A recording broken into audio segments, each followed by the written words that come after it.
আমি প্রতিনিয়ত এক্সেল টিউটোরিয়ালে ভিডিও শেয়ার করে থাকি, যে ভিডিওগুলো দেখে আপনার পার্সোনাল স্কিল ডেভেলপ করতে পারেন। আজকে খুবই একটা গুরুত্বপূর্ণ টিউটোরিয়াল শেয়ার করব, শেষ পর্যন্ত দেখুন, তাহলে বুঝতে পারবেন। আমার এখানে এমপ্লয়ি রেভিনিউ এবং বোনাস, কোনো এমপ্লয়ি রেভিনিউ একটা নির্দিষ্ট অ্যামাউন্ট ক্লোজ করলে তার বোনাসের অ্যামাউন্টটা এই চার্ট থেকে অটোমেটিক এখানে নিয়ে আসবে। দেখুন ৮১০০, এখানে ৮১০০ যদি থাকে, ৮০০০ উপরে যত থাকবে সেটা হচ্ছে 20%, এবং যদি ১০০০ উপরে হয় বা ১০০০ সমান হয় সেক্ষেত্রে 10%, এবং ৬৯০০ দেওয়া আছে এখানে ৪০০০ এর ক্যাটাগরির উপরে পড়ছে। ৪০০০ থেকে ৭৯০০ পর্যন্ত 15%। এটা একটা নির্দিষ্ট একটা ক্যাটাগরি আছে, এই ক্যাটাগরির আন্ডারে যেটা পড়বে এইটার উপরে এই বোনাসটা কিভাবে আপনি এখানে ক্যালকুলেট করে অটোমেটিক নিয়ে আসবেন, তো সেটাই আমি দেখাবো। এখানে আমি এখান থেকে ফর্মুলাটাকে ডিলিট করে দিলাম। দেখুন সর্বপ্রথম আমরা ফর্মুলা লেখার পরে ইকুয়াল সাইন দেব, ইকুয়াল সাইন দেওয়ার পর এক্স লুকআপ লিখবো। এই সেম কাজটা আমি অন্য একটা ফর্মুলা দিয়ে এর আগের ভিডিওতে দেখাইছি। তো এক্স লুকআপ দিয়ে কিভাবে এটা সহজে করা যায় আপনারা দেখুন শেষ পর্যন্ত। এক্স লুকআপ আমরা লিখবো ইকুয়াল সাইন দিয়ে, লেখার পরে ট্যাব বাটনে ক্লিক করব। এখানে বলছে লুকআপ ভ্যালু, লুকআপ ভ্যালু হচ্ছে আমরা রেভিনিউ দিয়ে বোনাস নিয়ে আসবো। রেভিনিউটাকে সিলেক্ট করে দিলাম, এরপর হচ্ছে এটাকে কমা দেবো।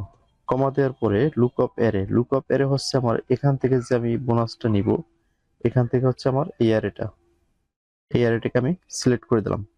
এই যে রেভিনিউ, রেভিনিউ কোন অ্যারের ভিতরে আছে, এই যে রেভিনিউ, আমার রেভিনিউর অ্যারে সিলেক্ট করে F4 দিয়ে সেলটাকে লক করে দিলাম। এরপর হচ্ছে কমা দিয়ে দেবো। রিটার্ন অ্যারে, এই বোনাসের এই জায়গায় আমি যে রেজাল্টটা নিয়ে আসতে চাই, এই বোনাস পার্সেন্টেজটাকে আমি সিলেক্ট করে দেবো। এই পার্সেন্টেজের কলামটাকে আমি সিলেক্ট করে দিলাম। সিলেক্ট করার পরে আমি F4 দিয়ে লক করে দেব। লক করার পরে এখানে কমা দিয়ে দেবো।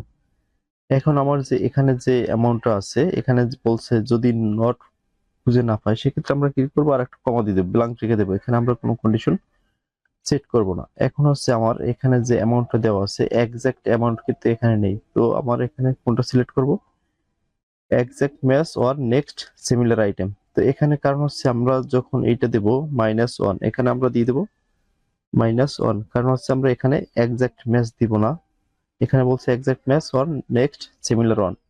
কারণ হচ্ছে আমার এখানে ৮০০০ উপরে যত থাকবে সেটার জন্য 20%, এবং ১০০০ ক্যাটাগরি যেটা আছে ১০০০ এর উপরে যত থাকবে সেটা হচ্ছে 10%। তো আমরা এখানে এন্টার দিয়ে দেবো।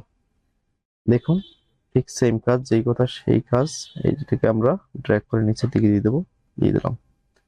দেখুন এটা ১০০০ ক্যাটাগরির উপরে আছে 10%, এটা হচ্ছে ৪০০০ উপরে 15%। খুব সহজেই আমরা এই পার্সেন্টেজের রেভিনিউটা এখানে নিয়ে আসতে পারছি। ভিডিওটি সম্পূর্ণ দেখার জন্য আপনাকে অসংখ্য ধন্যবাদ, এবং ভিডিওটা শেয়ার করে আপনার ফেলে সেভ করে রাখতে পারেন, মনে না থাকলে পুনরায় আবার দেখতে পারবেন। আজকের পর্যন্তই, আল্লাহ হাফেজ।